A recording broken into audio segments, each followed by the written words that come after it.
This sermon is going to be about the difficult times in life. It's going to be about finding the path of righteousness when the way isn't utterly clear, and about finding the balance in our trials. So with that, I'd like to start reading in Luke 6 today.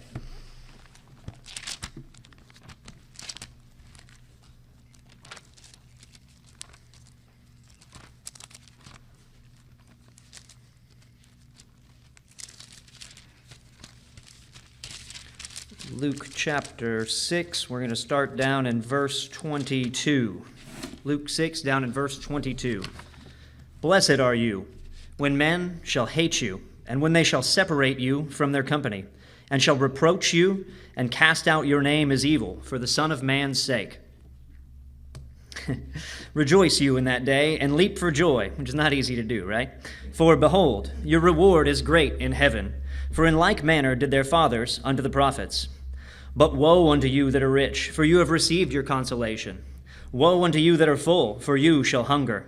Woe unto you that laugh now, for you shall mourn and weep.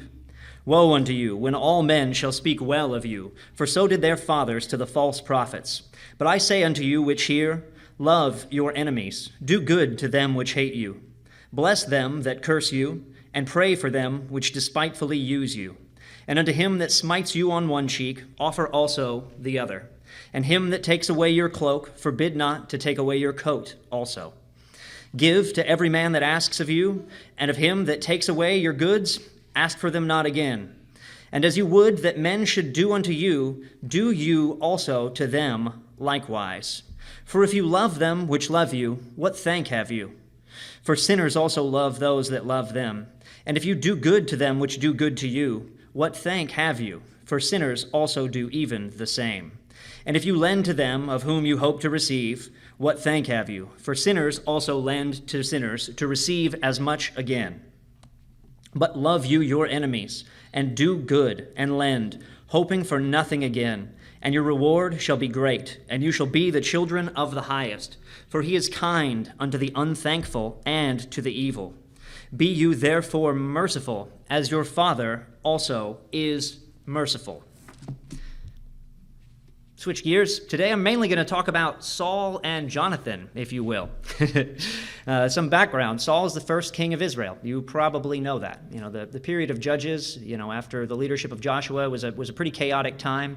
At the end of that book, as we get into the first book of Samuel, even the priesthood is in decay, if you will. Eli is unwilling or unable to restrain his sons, and Israel's in a bad place.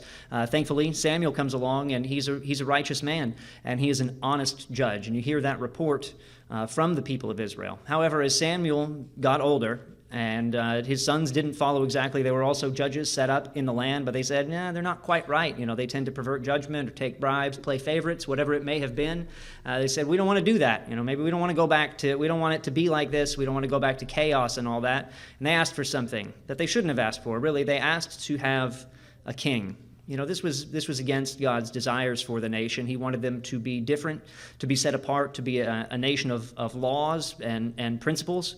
And you can certainly see in this country and in other Western nations what a blessing that is, to have the rule of law to fall back on, to be able to point to for justice, wherever you should be able to get justice, to be able to rely on that rather than tyranny, rather than just rule by the strong and those who are able to exploit or who are only out for themselves. The rule of law and what's laid out in the Bible is a wonderful thing. It's a wonderful blessing when it's properly understood. It gets a bad rap sometimes, but it's really a wonderful thing, and we should be thankful that a lot of those underlying principles are parts of our society. However, without proper leadership there, that falls apart. It doesn't matter how good the law is if those who are responsible for it are not doing their part, if you will. So the people ask for a king, and God gives them Saul. He gives them Saul, and Saul.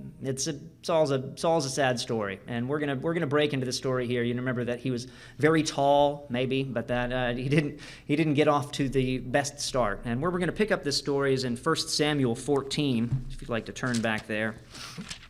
We're going to be there mostly with occasional jumps forward to the New Testament, but we're going to go back to 1 Samuel 14. This is not too long after he gets started. It talks about him gathering men together, and after a little while he goes out to war against the Philistines. Maybe you'll remember this exploit of Jonathan. Jonathan is Saul's eldest son, crown prince, if you will. Jonathan and his armor bearer, there was a garrison of the Philistines. The Israel was pretty bad pressed by the Philistines at this time. They were subdued. A lot of them were hiding in the caves. They were kind of getting run over and run around. And even Saul was worried, and his men were faint and all this stuff. It was not really a good time. Jonathan, with his armor bearer, he determined, if we show ourselves to these guys and they say, "Come on up here," well, then we'll know that the Lord has delivered them into our hand. And he and his armor bearer went up there and took care of this garrison of the Philistines. And often in these ruins of the Middle East and stuff, these tells and things like that, you can see there's like a fortified hills. You go up and then there's a wall and all this stuff. And that's kind of responsible for this whole area, for securing this whole area. Well, Jonathan and his armor bearer, they went up there and they discomfited them. They took care of those dudes, yeah. And apparently it was known because it really rallied all of Israel, and they all poured out of their hiding holes and everything, and they chased the Philistines away, and there was a great, they won a great victory that day when before they had been, thoroughly cowed and shaking in fear. We're going to pick this up in verse 24. Pick it up in verse 24. This is after he and his armor bearer did the whole thing, and Israel's on the march again. While Jonathan and his armor bearer are away, Saul makes this vow. He makes this vow, if you will, and we're going to kind of pick that up here. And the men of Israel, verse 24, were distressed that day, for Saul had adjured the people, saying, "Cursed be the man that eats any food until evening, that I may be avenged on mine enemies." So none of the people tasted any food. He essentially calls a fast because they're in such a bad spot. However, they're also out there to do battle, and so maybe this is not the best time to fast. I don't know. Is there a good time to fast and a good time not to fast? We'll see how this story turns out. I'll just keep reading. I won't jump ahead. I'm not going to say it's bad to fast because that would be silly, but you are kind of in the thick of it at this point in time. Verse 25, "And all they of the land came to a wood, and there was honey upon the ground. And when the people were come into the wood, behold, the honey dropped, but no man put his hand to his mouth, for the people feared the oath." The king had made a decree, this is what's happening, they get on board or else, he said anybody that does is going to, it's not going to be good. It's not going to be good for them. Let's see, verse 27. "But Jonathan heard not when his father charged the people with the oath. Wherefore he put forth the end of his rod that was in his hand, and dipped it in a honeycomb. And he put his hands to his mouth, and his eyes were enlightened." They became bright. He's refreshed here. He's been fighting and all this stuff. He's had a little food. He feels better. He was getting kind of faint. It had been a long day. Verse 28. "Then answered one of the people and said, Thy father straitly charged the people with an oath, saying, Cursed be the man that eats any food this day. And the people were faint. Then said Jonathan, My father has troubled the land. See, I pray you, how my eyes have been enlightened. I've been strengthened. I feel better now that I had a little sustenance in the middle of all this, because I tasted a little of this honey." Verse 30. "How much more, if happily the people had eaten freely today of the spoil of their enemies which they found? For there had not been now a much greater slaughter among the Philistines.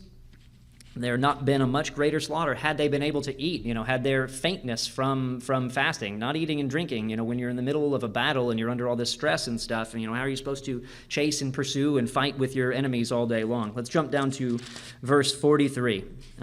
When this thing, Saul tries to inquire of the Lord, and the Lord doesn't answer, and he says, we're going to find out what the problem is here. They cast lots and all this stuff, and Jonathan is taken. And verse 43. "Then Saul said to Jonathan, Tell me what you have done. And Jonathan told him and said, I did but taste a little honey with the end of the rod that was in my hand, and lo, I must die. And Saul answered, God do so, and more also, for thou shalt surely die, Jonathan. And the people said unto Saul, Shall Jonathan die, who has wrought this great salvation in Israel? God forbid. As the Lord lives, there shall not one hair of his head fall to the ground, for he hath wrought with God this day. So the people rescued Jonathan, that he died not." I'm going to recite a bit out of Isaiah 11. It is a prophecy about Christ, but it says, "He shall not judge after the sight of his eyes, neither reprove after the hearing of his ears. But with righteousness shall he judge the poor, and reprove with equity for the meek of the earth." Saul didn't really exceed at that this day, did he? In passing this judgment on his own son, to think more of his arbitrary oath, something that ended up being a hindrance to the people, than he did the life of his own son who was extremely loyal to him. That's a very hard thing for him in that moment to say, the Lord's going to do that and more also. You're going to die this day, Jonathan, after everything that he had done that day, after what the people had been through, after they had been delivered essentially by this act of bravery, after cowering before their enemies. That's a very tough thing. It's a very hard stance to take. His oath, I thought it was interesting in his oath that it's so that I might be avenged on my enemies. We know that Saul has a bit of an ego problem here as we go forward, and I think the idea that the focus is on himself rather than his responsibility to the nation, or they're his enemies. Yeah, they're his enemies. He should be the leader. He should be leading from the front, if you will. But is it not the people who he's out there to deliver? It's not so that we can prevail or so that God will reach this victory. It's about me. It's about my enemies. I feel bad picking on Saul, but Saul is just such a good negative example, if you will. Like, he's a really good example of a lot of bad decisions to make, and sadly, he does that quite a lot. There's a reason that these stories are in here, and you don't feel too bad relating them. Even the Lord said, 1 Samuel 15:35, it says, "The Lord repented himself that he had made Saul king over Israel." Now, I don't think he picked him so that he would be a bad guy. I mean, God told them what a king would do, and that he would, tax them, and that he would take their sons away to go to war and all this stuff. He would draft them, that he had all that power, that, they were giving their sovereignty under the law away to an individual instead, which is not exactly what you want to do. It's not really what God had in mind, to empower somebody that would have the potential to be a despot. And you can see in the books of Kings how that ebbs and flows. If you have somebody that's good and righteous in power, you can do a lot of good, but if you have a bad dude, he's very able to abuse his position. And you can see in the story of Saul that he often fell very short. He fell very short of what he should have been and what he should have done. These are some of his first recorded actions of Saul. This story right here, this is some of the first stuff that he does. It's like he's not even off to a particularly good start, if you will. It's like I don't know, you're almost tempted to feel bad for him at some point. It's like the dude is out of his depth, like he's not right for the job. From the very beginning, he's hiding in the stuff, right? He's hiding. And he said, they cast lots throughout all Israel. Where's this guy? Nobody can find him, God tells Samuel, well, he's hiding. he's hiding in the baggage. He knew what was going to happen. He had been the whole adventure with the missing donkeys and all this stuff. He knew what was going to happen, and yet he did not necessarily rise to the occasion. He makes all these blunders, unforced errors. I think that's a sports term. Is that a sports term? Baseball? Yeah. Unforced error? Baseball? Speaking of being out of your depth, allow me to make sports references. Yeah, that's fair. That's fair. But you see him; he's going to go around a whole lot. Like he's going to be asserting himself. He's going to be very vain, but he's also going to be very insecure. You read about him. He promotes David, but he's also trying to kill him secretly. All this stuff. Back and forth. He's seeking for God, and then the dude goes to the witch of Endor to find out what's going to happen. It's like, what? What are you thinking, man? Like, why are you just? Sometimes you get panicked and you get in a bad situation, and you just make one mistake and make another mistake and make another mistake and make another mistake, and you just feel like maybe Saul is never even comfortable in what he has to do. Maybe he just don't got it, if you will, and that's a sad thing. Two quick proverbs. Proverbs 14:12. There is a way that seems right unto a man, but the ends thereof are the ways of death. Also back in verse 3 of that same chapter. In the mouth of the foolish is a rod of pride, but the lips of the wise shall preserve them. Both of those apply, I feel, to this story, this general story regarding Saul and David. Obviously, we're not going to be able, and Jonathan, we're not going to be able to read the entire thing, but it's quite long. It's quite long. It takes up a couple books, if you will, to go through the whole thing. But it's great. It's rich. It's history, but it's fun reading at the same time. That Saul's going around, trying to establish a kingdom, but the way that he goes about it, it ruins him. It ruins him personally. The end of what he was doing, it ended in his own death. It ended in, God not wanting him to be king anymore, to taking his Holy Spirit away from him. Ouch. That's a big deal. That resonates with us who receive God's Holy Spirit at baptism. The idea that, and it was not generally given at that point in time, to have it and then to have it taken away from you. That hurts, and that's very close to judgment. I'm not going to pass judgment on Saul. Finally, I certainly hope that that's not the case. You don't like to see anyone destroyed or fall apart. It's terrible. It's a terrible thing to witness or to think about. Puts your own life in perspective as well. But that similarity to having God's Holy Spirit and to having it take away from you, it's pretty poignant, especially in New Testament terms. It's very poignant. Also the rod of pride part, the rod of pride and the lips of the wise. There are multiple times where Jonathan essentially talks Saul back from the edge, when he's plotting to kill David, and Jonathan's like, why do you want to do this to David, who goes out and fights your battles and is loyal and is faithful? David also twice, when Saul's life is in his hand and he spares him, the lips of the wise, preserve him. He calls out to Saul, and Saul, in those moments he repents. He repents in those moments, but it doesn't change the overall direction that he's going in. I'm going to jump back to the New Testament. If you want to hold your place back here, we will be coming back to Samuel. I'm going to turn over to Matthew, the book of Matthew, chapter 12, and I nailed it. Unlike I usually do, I usually flip forever in the wrong direction, but this time I nailed it. Matthew chapter 12, starting in verse 1. At that time, Jesus went on the Sabbath day through the corn, and his disciples were an hungered, and began to pluck the ears of corn and eat. But when the Pharisees saw it, they said unto him, Behold, thy disciples do that which is not lawful to do upon the Sabbath day. But he said unto them, Have you not read what David did when he was an hungered, and they that were with him? How he entered into the house of God, and did eat the showbread, which was not lawful for him to eat, neither for them which were with him, but only for the priests? Or have ye not read in the law, how that on the Sabbath days the priests in the temple profane the Sabbath, and are blameless? But I say unto you, that in this place is one greater than the temple. But if you had known what this means, I will have mercy, and not sacrifice, you would not have condemned the guiltless. For the Son of Man is Lord also of the Sabbath day. The condemnation in this is it's pretty hard. It's a pretty hard thing.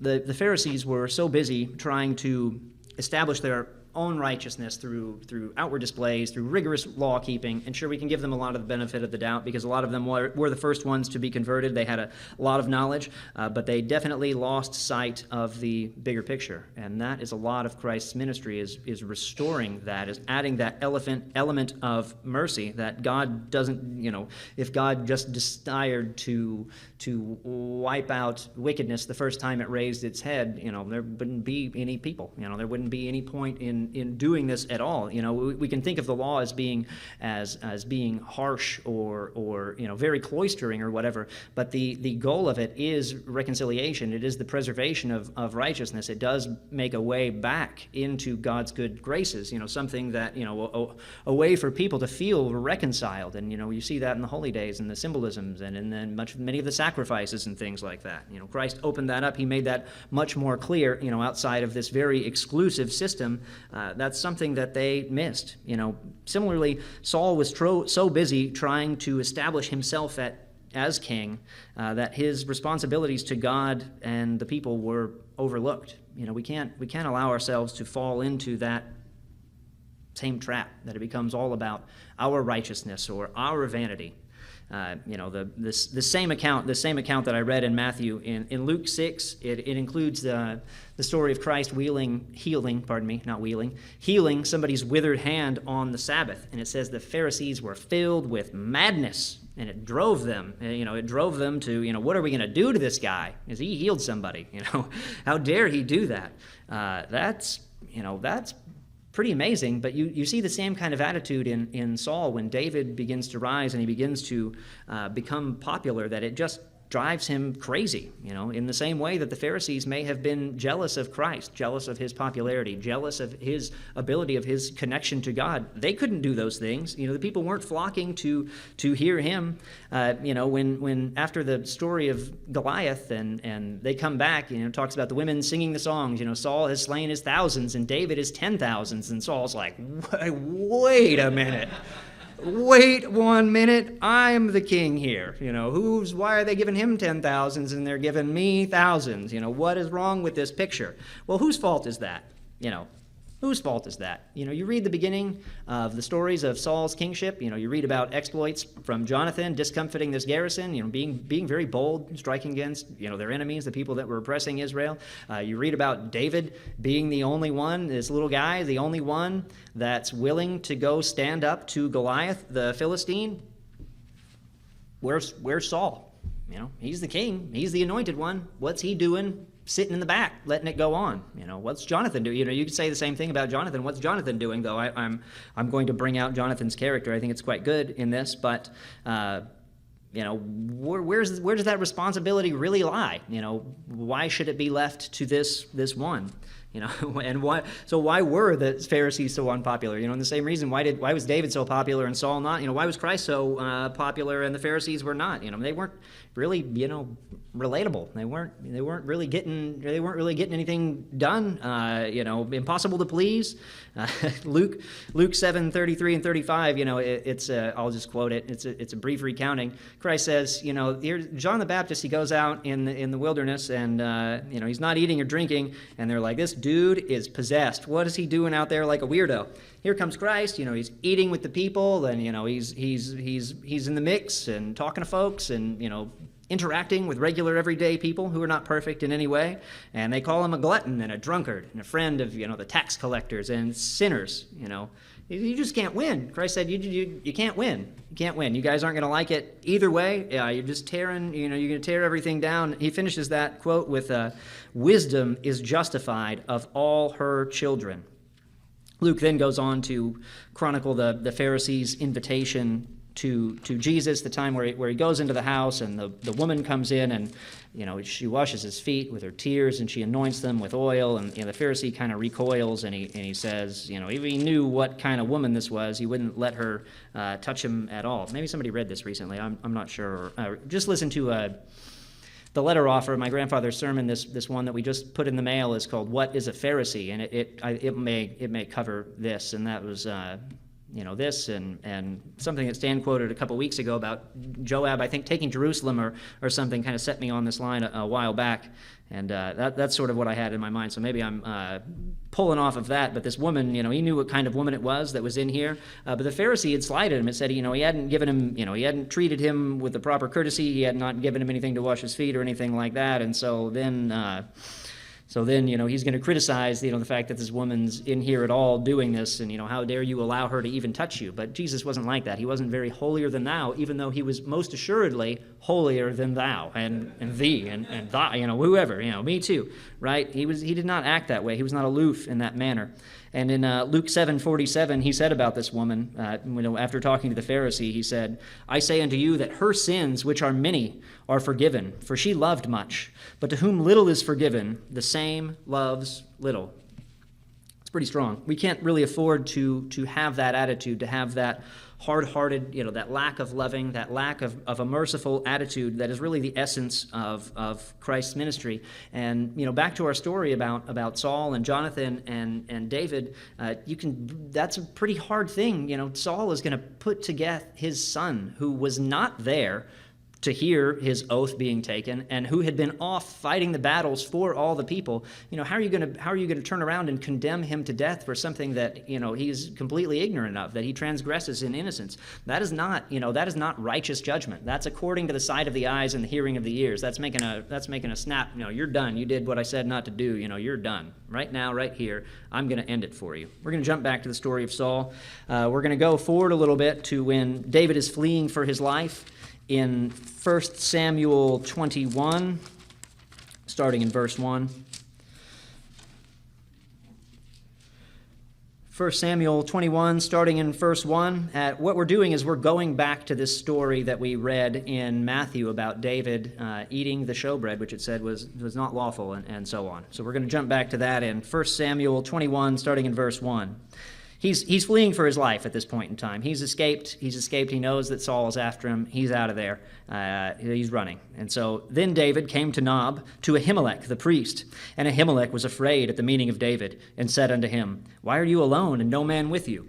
And David said unto Ahimelech the priest, The king has commanded me a business, and has said unto me, Let no man know anything of the business whereabout I send you, and what I have commanded you. And I have appointed my servants to such and such a place.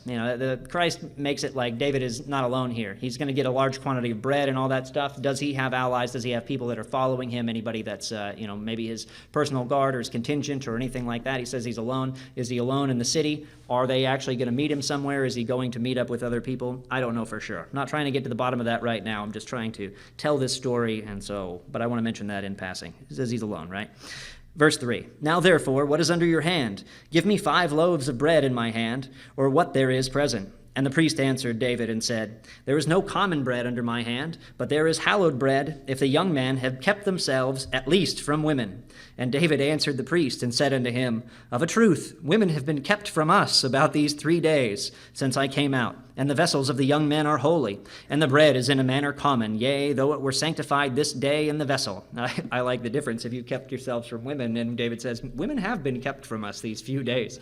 It's kind of an indictment of, I guess, general morality at that point in time. You might think of it as being, very puritanical and buttoned up, and I'm not sure that's exactly the way that it was. When you read some of these things in the context, and at any rate, that's really not what we're here to talk about. Verse 6, So the priest gave him hallowed bread, for there was no bread there but the showbread that was taken from before the Lord, to put hot bread in the day when it was taken away. Now a certain man of the service of Saul was there that day. Time out. Christ pretty much says that this is okay. Is this against maybe the strict letter that after, it's finished being the showbread? I believe that what was supposed to happen, that it was food for the priest himself. And the priest allows this in this instance. Maybe he's taking away, something that would have been for himself or his own family otherwise. I don't believe it was destroyed after it was taken out of there, though anybody's welcome to correct me if I'm wrong. I won't mind a bit, because I didn't look it up in advance. Now I'm talking off the cuff, which is a dangerous thing to do. But he thinks it's okay, and Christ seems to approve of it, that this strict injunction, when somebody is in need, he needs to go, there's nothing else there, give it to him. Give it to the guy. He's hungry. He says the vessels of the young men are holy. The priest makes sure, come on, you guys being good. He's like, we're being good. Okay, take it. Get out of here. He thinks he's on a secret mission, and in a sense he is, but he's escaping for his life. Here we go, verse 7. Now a certain man of the servants of Saul was there that day, detained before the Lord, and his name was Doeg, an Edomite, the chiefest of the herdmen that belonged to Saul. And David said unto Ahimelech, And is there not here under thine hand spear or sword? For I have neither brought my sword nor my weapons with me, because the king's business required haste. And the priest said, The sword of Goliath, the Philistine, whom thou slew in the valley of Elah, behold, it is here, wrapped in a cloth behind the ephod. If you will take that, take it, and there is no other save that here. And David said, There is none like it. Give it to me. And David arose and fled that day for fear of Saul, and went to Achish, the king of Gath. We're going to keep going with this story, but we're going to jump on into chapter 22, down in verse 6. Down in verse 6, we're going to go a ways here. Down in verse 6. When Saul heard that David was discovered, and the men that were with him, now Saul abode in Gibeah under a tree in Ramah, having his spear in his hand, and all his servants were standing about him. He's real busy. Verse 7, Then Saul said unto his servants that stood about, Hear you Benjamites, will the son of Jesse give every one of you fields and vineyards, and make you all captains of thousands and captains of hundreds? That all of you have conspired against me, and there is none that shows me that my son has made a league with the son of Jesse. And there is none of you that's sorry for me, or shows unto me that my son has stirred up my servant against me to lie in wait, as it is this day. Now, a lot of that is not true, and I don't feel like this reflects particularly good on Saul. He's essentially, he's accusing first of all, it's the Benjamites around him, the tribe that Saul was from. He's accusing them like, oh, David's going to elevate you guys into these special positions and all this stuff. It almost shows a tendency towards like a pretty severe nepotism on his side, that he would be the one to do those things, to elevate, maybe based on a relation rather than ability or something like that, which doesn't always work well. And he's kind of calling them out on it. He's also claiming that David is lying in wait for him. He's not. The dude's running for his life. As he proves in multiple times coming up here, he's not lying in wait for Saul. He's trying to preserve himself. Also, Jonathan, he accuses his son of being in league against him, to get rid of him or something like that. That's not true. It is not true in this narrative at all.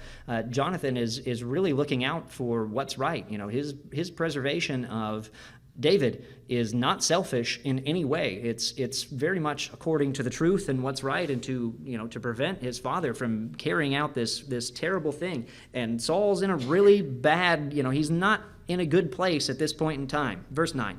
Then answered Doeg the Edomite, which was set over the servants of Saul, and said, I saw the son of Jesse coming to Nob, to Ahimelech the son of Ahitub, and he inquired of the Lord for him, and gave him victuals, and gave him the sword of Goliath the Philistine. And the king sent to call Ahimelech the priest, the son of Ahitub, and all his father's house, the priests that were in Nob, and they came all of them unto the king.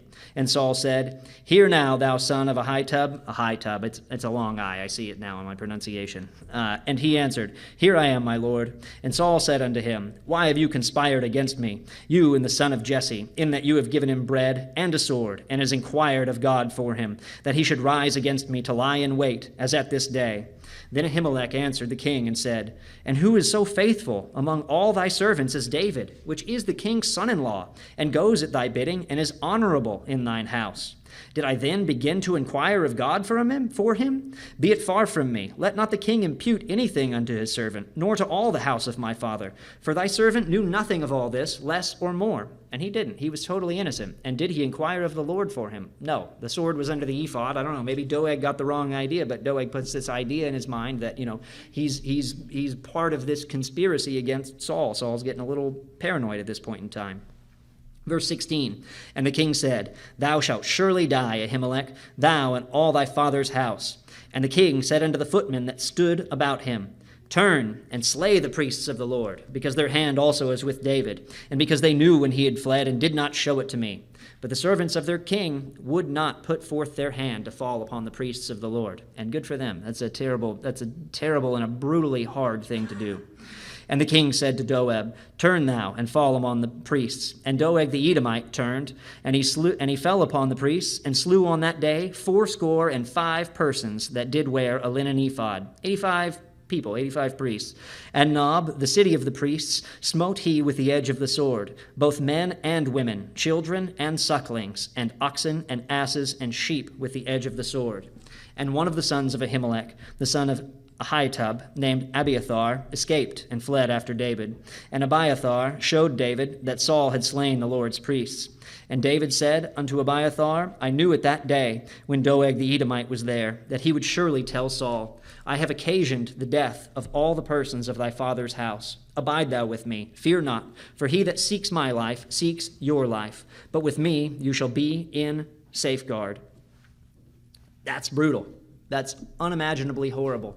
And you see the difference in David's attitude, the tenderness, the regret that he feels for even going there, for feeling like he is the reason that this happened. Is David really the reason that it happened? I don't know. I don't think so. He was fleeing for his life. He needed assistance, and he went, to the priests where he knew he could get assistance and help. And that's, there's nothing wrong with that. What's very wrong with this is that Saul would conceive to do something so horrible, so unthinkable, to slay the entire city, down to the women and the young ones and the animals. Goodness, where's the justice in that? Where's the mercy in that? There's none. In these rulings of Saul, in some of these mistakes that he made, there is neither mercy or justice. And as a whole, it's really a sad tale. Like it's not a very positive time. It's very interesting. There are good nuggets, there are positive bits to take out of it, certainly.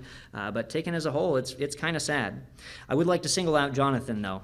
His example is very positive, and it's all the more remarkable because of this balance that he had to strike. It's nearly impossible. This position that Jonathan is in is nearly impossible.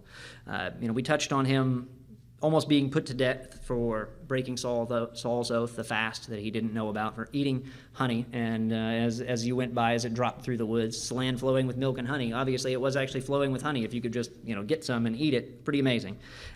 He was right about it being a bad time to fast. If you read later in that story, the people were so famished by the time they were done pursuing their enemies. It says they flew on the oxen and the sheep, and they killed them and they ate them with the blood in them, whether that means raw or they didn't allow them to drain first or whatever it was. And Saul had to intervene and roll up a rock so they could slaughter them there and let them drain, or however it was.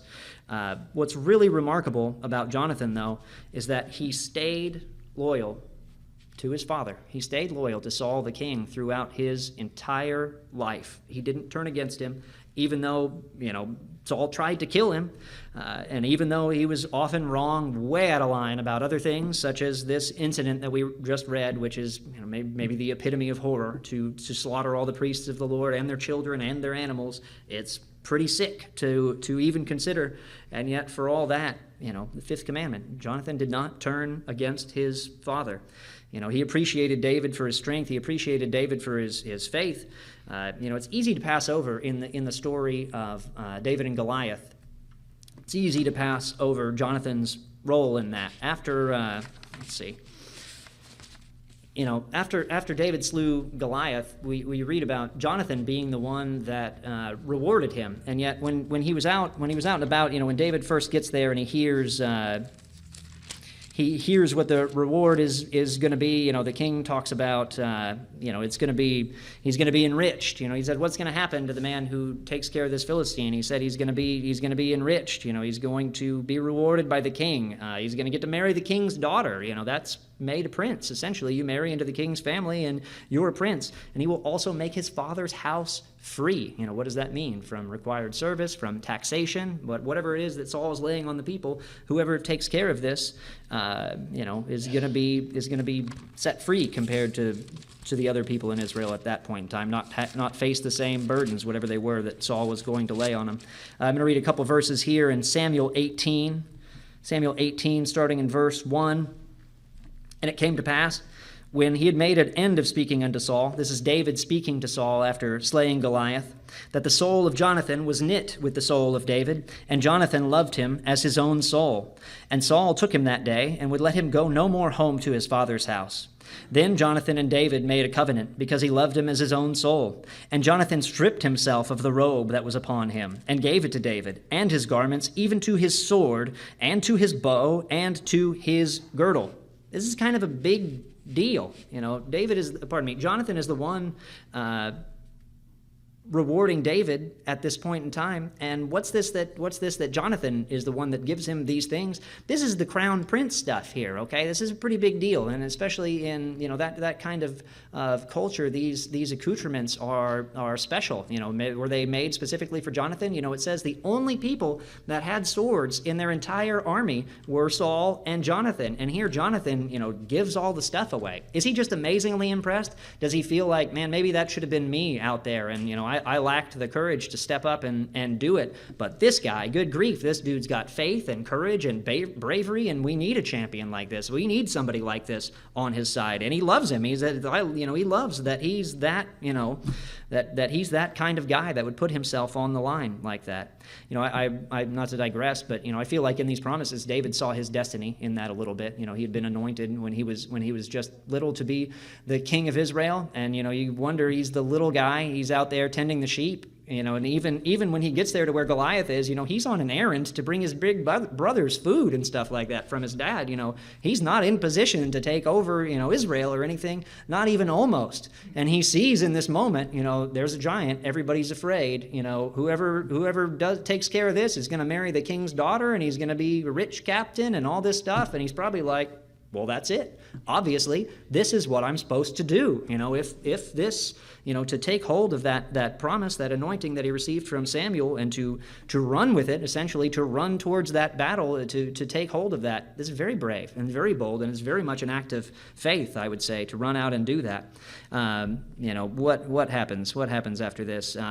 Saul does so Jonathan's the one that rewards him, and the stuff that it was claimed that the king would do for him, it kind of falls apart. In verse 17, Saul does end up offering David his eldest daughter, Merab. But he does it craftily. He does it with the idea of sending David into battle to die. He said, all the king wants is to be avenged of his enemies. And so, David is, he's out in front of the host, but man, he just does good. And Saul starts getting scared because he's not, he doesn't die. He's still doing well, and the people like him more and more, and he's more and more popular and famous. Saul reneged on that promise as well. Verse 19, he ended up giving the oldest one to somebody else. Well, then he found out his younger daughter, Michal, loved David. And when Saul found that out, he tried the same trick again. And you'll remember the 100 foreskins of the Philistines. He thinks, I'll get him this time. He's got to go do that. Well, David comes back with 200. Says, look, I brought them to you. You probably regret asking for that. You know what I mean? And he tries the same trick again. And what's funny is that it doesn't work. And in marrying the king's daughter, he actually, he sets up David inside of the royal succession. If you'll remember later on when there's war between Abner and David before that's all reconciled, that David says, when they're going to make peace, he says, you give me my wife back that was given away while I was gone. That's part of his claim to the throne is through that relation. Very much makes me think of it's a proverb, but it's in the law. David repeats it in the Psalms. He that digs a pit shall fall therein. You're setting this crafty trap. Who falls into it? Saul thinks he's going to get rid of him by letting the Philistines' hand be against him. And instead, he puts him in line for the throne, which is the very thing that Saul is terrified of, is that he's going to be gotten rid of, and David's going to take over. Saul doesn't want that at all. But so this trap that he lays, it backfires on him. It really sets David up to do the exact thing. And there's something similar in Job. It says, the wise will be taken in his own craftiness. You get all this stuff going on, and it's going to blow back on you if you're not doing it right, if it's not coming from the right place. We'll continue the story in Samuel 19, starting in verse 1. Saul spake to Jonathan his son and to all his servants that they should kill David. But Jonathan, Saul's son, delighted much in David. And Jonathan told David, saying, Saul my father seeks to kill you. Now therefore, I pray you, take heed to yourself until the morning, and abide in a secret place, and hide yourself. And I will go out and stand beside my father in the field where you are, and I will commune with my father of you, and what I see, I will tell it to you. Am I reading the right spot? I am. Yeah, 1 through 7. Here we go. And Jonathan spake good of David unto Saul his father, and said unto him, Let not the king sin against his servant, against David, because he has not sinned against you, and because his works have been to thee-ward. They've been towards you. He's been good to you. He's been working for you diligently this entire time. Very good. Verse 5.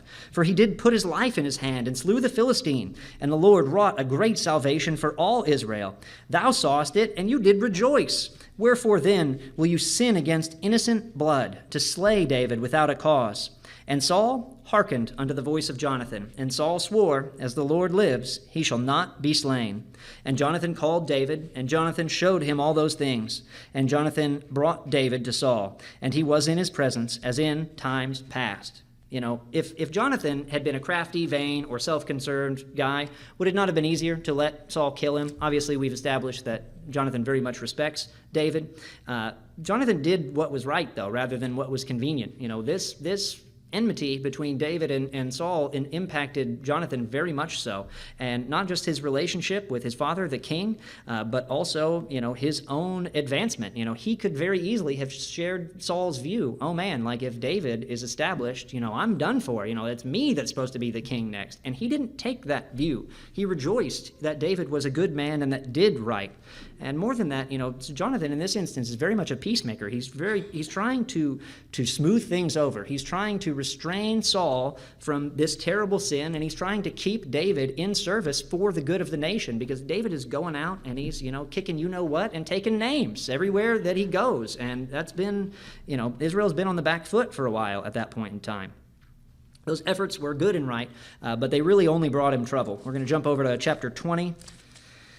Starting in verse 1, And David fled from Naioth in Ramah, and came and said before Jonathan, What have I done, and what is mine iniquity? So, there's this reconciliation, but it goes right back to the problem again. And once again, Saul is looking for him. So David comes up and communes with Jonathan, and here we go. What have I done, and what is my iniquity? And what is my sin before your father, that he seeks my life? Jonathan said unto him, God forbid, you shall not die. Behold, My father will do no thing, great or small, but that he will show it me. And why should my father hide this thing from me? It is not so.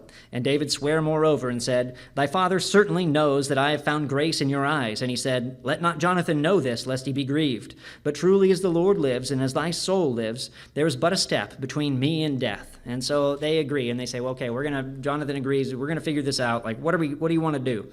What do you want to do? And so they come up with a plan. And down in verse 8, it says, Therefore thou shalt deal kindly with thy servant, for thou hast brought thy servant into a covenant of the Lord with thee, notwithstanding.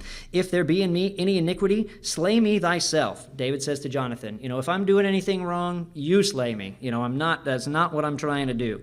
For why should you bring me to your father? And Jonathan said, Far be it from thee. For if I knew certainly that evil were determined by my father to come upon thee, then would I not tell it thee? So they come up with this plan that David's going to be absent from the feast at the new moon, and he's going to see how Saul reacts and what he says, and they figure by that, we'll know where his mind is at right now, and we'll deal with it accordingly. And they had this whole signal worked out with the arrows and all that stuff. And it comes to pass that here we're going to pick it up down in verse 27. Verse 27, and it came to pass on the morrow, which was the second day of the month, that David's place was empty. So here the plan's not finished yet. Jonathan's at meat. David has been gone for 2 days now when he would normally be there, and we're going to see what Saul does at this point in time. And Saul said to Jonathan his son, Wherefore comes not the son of Jesse to meat, neither yesterday nor today? Verse 28. And Jonathan answered Saul, David earnestly asked leave of me to go to Bethlehem. And he said, Let me go, I pray thee, for our family has a sacrifice in the city, and my brother, he has commanded me to be there. For now, if I have found favor in your eyes, let me get away, I pray thee, and see my brethren. Therefore he comes not unto the king's table. Then Saul's anger was kindled against Jonathan, and he said unto him, You son of a perverse, rebellious woman, do not I know that you have chosen the son of Jesse to thine own confusion, and to the confusion of your mother's nakedness? And in that he means, his succession. Saul in this is probably thinking more of his own dynasty than he is of Jonathan specifically, but this is making him really mad. He's saying, you're undermining yourself and your own position by supporting this guy. Verse 31, For as long as the son of Jesse lives upon the ground, you shall not be established, nor thy kingdom. Wherefore now send and fetch him unto me, for he shall surely die. And Jonathan answered Saul his father, and said unto him, Wherefore shall he be slain? What has he done? And Saul cast a javelin at him to smite him, whereby Jonathan knew that it was determined of his father to slay David. So Jonathan arose from the table in fierce anger, and did eat no meat the second day of the month, for he was grieved for David, because his father had done him shame. This might not seem like a very relatable story, because it's very extreme, and here he is. Saul throws the javelin at his own son for sticking up for somebody that's innocent. It's jealousy, it's vanity that's persuading Saul to act this way. It is relatable though, because it's a story of overlapping commitments, if you will. A commitment to God and by extension, the truth, the law, what is right in a general sense, and his commitment to his father Saul. He had both. He had to balance both. Our greatest trials often come from having to balance these same types of things. Some of the most difficult things you end up talking about with people, troubles and problems that they're having, is situations where somebody's essentially caught between a rock and a hard place, where there is no good, clear path. At this point in time, what Jonathan is trying to smooth this over. He's trying to show that David is innocent, and again, Saul is determined that he is going to do away with him for his own reasons. It's a terrible situation to be in. I'm going to read Matthew 10 here real quick. Turn over to Matthew 10, verse 34.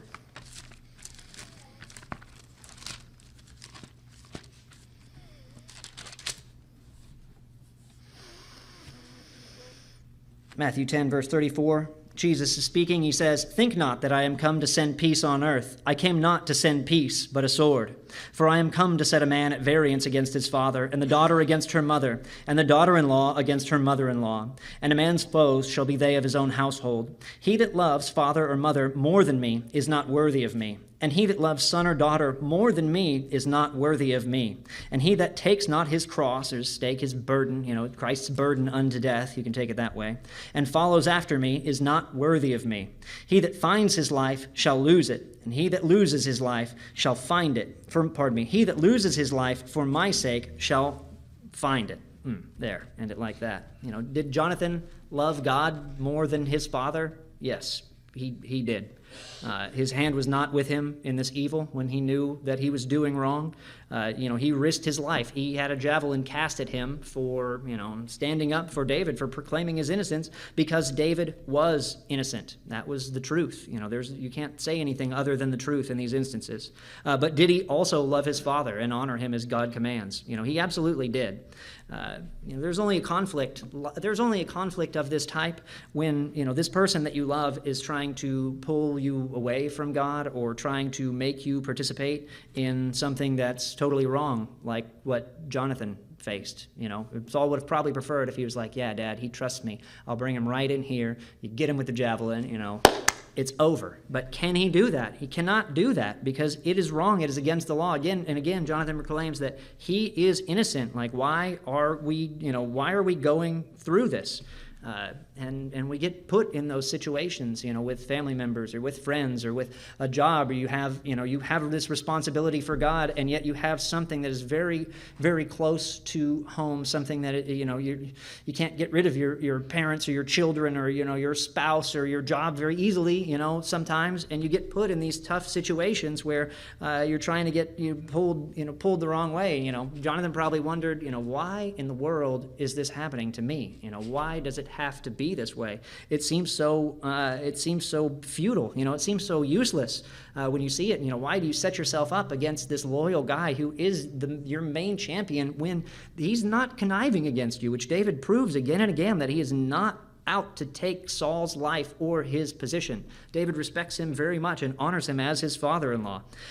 Jonathan, that's a tough situation, but he made the right choice. He could have made all kinds of choices. He could have just as easily tried to get rid of Saul. He didn't do that either. He stuck to what was right, and he stuck to his role. He found that balance. He found this very narrow path of righteousness, and he walked on it. He walked on it, and it doesn't sound very easy when you read this story. It does not sound very easy. Eventually, David had to flee the country entirely. I mentioned twice that he spared Saul's life. The second time around, Saul said some pretty moving words. I'd like to read those real quick. I'm probably going on way too long here. This is in 1 Samuel 26.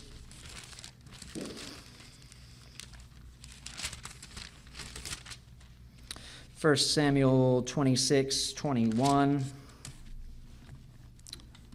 Then said Saul, I have sinned. Return, my son David, for I will no more do thee harm, because my soul was precious in thine eyes this day. Behold, I have played the fool and have erred exceedingly. Two times David could have ended Saul's life and chose not to. It shows very clearly beyond a shadow of a doubt that he had no evil intention there. 22. And David answered and said, Behold, the king's spear, and let one of the young men come over and fetch it. The Lord render to every man his righteousness and his faithfulness, for the Lord delivered thee into my hand today. But I would not stretch forth mine hand against the Lord's anointed. And behold, as thy life was much set by this day in mine eyes, so let my life be much set by in the eyes of the Lord, and let him deliver me out of all tribulation. Then Saul said to David, Blessed be thou, my son David. Thou shalt both do great things, and shalt still prevail. So David went on his way, and Saul returned to his place. That's a humble moment. But David had been through this enough times by this point that he knew it wasn't going to last, and there was no solution but to remove himself essentially from that situation. The next verse, 27:1 says, David says, one day I know I'm going to perish in the hand of Saul if I don't get out of here. And so he did. There was no other solution in that sense, because Saul went through these cycles of reconciliation and then returning to anger that David knew he was not safe. David did continue fighting for Israel. And, when you read through this account, it's amazing the amount of time that Saul devoted, time and energy and people, to hunting David through the hills. And it's equally amazing that David continued to honor him as the king and as his father-in-law.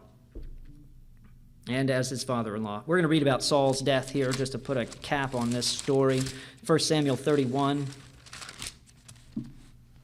verse 1 through 6.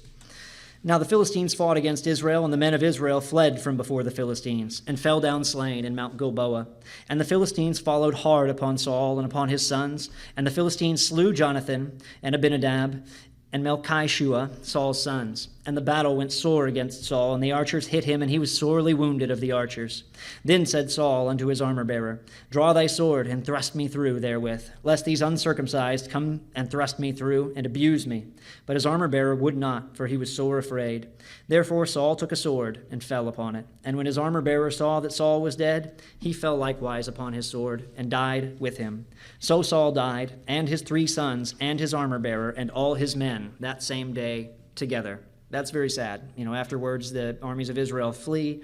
The Philistines take over their cities. Very sad, and yet poignant that through all this, Jonathan remains by his side, loyal to him, fighting with him until his death. It's a very good example. I'm going to read David's lament for Saul as well in 2 Samuel chapter 1, just right over here. It starts in verse 19. 2 Samuel 1, verse 19. The beauty of Israel is slain upon the high places. Keep in mind, this is the guy that chased him around and tried to kill him for years, literally, okay? The beauty of Israel is slain upon the high places. How are the mighty fallen? Tell it not in Gath, publish it not in the streets of Ashkelon, lest the daughters of the Philistines rejoice, lest the daughters of the uncircumcised triumph. You mountains of Gilboa, let there be no dew, neither let there be rain upon you, nor fields of offerings, for there the shield of the mighty is vilely cast away, the shield of Saul, as though he had not been anointed with oil. From the blood of the slain, from the fat of the mighty, the bow of Jonathan turned not back, and the sword of Saul returned not empty. Saul and Jonathan were lovely and pleasant in their lives, and in their death they were not divided. They were swifter than eagles. They were stronger than lions. You daughters of Israel, weep over Saul, who clothed you in scarlet, with other delights, who put on ornaments of gold upon your apparel. How are the mighty fallen in the midst of the battle? O Jonathan, thou wast slain in thine high places. I am distressed for thee, my brother Jonathan. Very pleasant hast thou been unto me. Thy love to me was wonderful, passing the love of women. How are the mighty fallen, and the weapons of war perished? He did not rejoice in this. It was pretty touching, considering that everything Saul had put him through. It's pretty touching. Finding balance in our trials is what we're all called on to do, no matter how difficult it gets. Otherwise, why is there so much emphasis on patience, on long-suffering, on mercy? Our task is to stand very firmly for the truth and yet to deal mercifully with people, as David did, as Jonathan did. All the way around, stood for the truth and dealt mercifully with all of them, especially those that we are closest to and where we might have a chance to do some good. This is the thing that the Pharisees really failed at. They forgot that what they needed, that they needed mercy at all, if you will. Maybe Saul forgot in this that he needed God and began relying on, all these devices, and he's got to get rid of David or his kingdom's going to, all this stuff. He goes the wrong way. He stepped into things that he should not have in taking the priest's role and all that. And there's obviously no time to cover every aspect of this. But, thank God that none of us were judged at our worst moment, right? That none of us were judged at our worst moment, because there wouldn't be anybody left here. It says, blessed are the merciful, for they shall obtain mercy. David was merciful on Saul, very, very much so. And though David had a very hard time in his life, God was merciful to him. And, he died of an old age and not in battle like that. David and Jonathan were both merciful to Saul. It's a very much an act of faith to trust that God is in control, that he can lift up or destroy according to his purpose.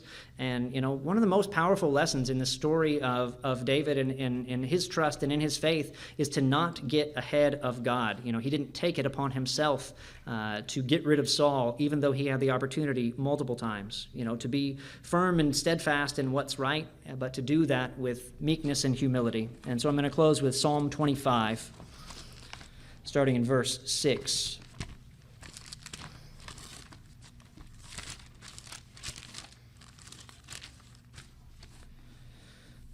Psalm 25, verse 6. Remember, O Lord, thy tender mercies and thy loving kindnesses, for they have ever been of old. Remember not the sins of my youth, nor my transgressions. According to thy mercy, remember thou me for thy goodness' sake, O Lord. Good and upright is the Lord. Therefore will he teach sinners in the way. The meek will he guide in judgment, and the meek will he teach his way. All the paths of the Lord are mercy and truth unto such as keep his covenant and his testimonies. For thy name's sake, O Lord, pardon mine iniquity, for it is great. What man is he that fears the Lord? Him shall he teach in the way that he shall choose. And his soul shall dwell at ease, and his seed shall inherit the earth.